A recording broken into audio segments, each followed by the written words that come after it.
राहों में हम दिल को बिछाने वाले हैं, मेरे दिल पर आने वाले हैं।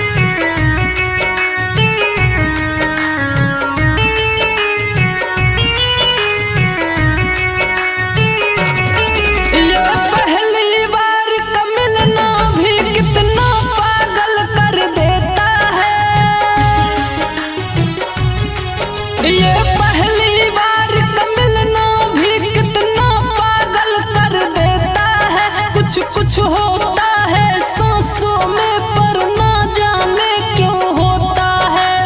हो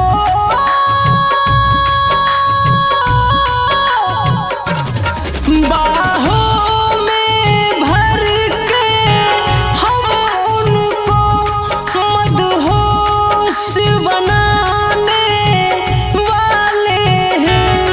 कलियां न बिछाना राहों में, कलियां न बिछाना राहों में हम दिल को बिछाने वाले हैं, मेरे दिल पर आने वाले हैं।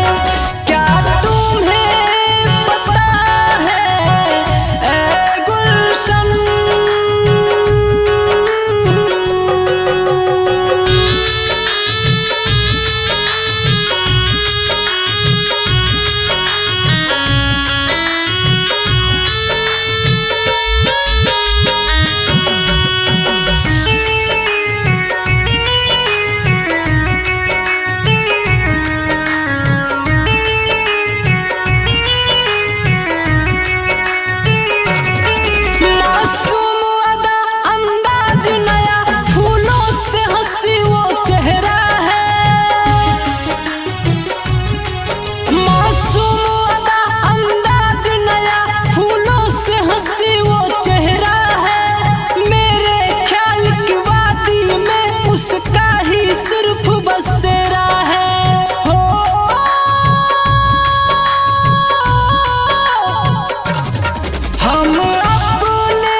राहों में, कलियां न बिछाना राहों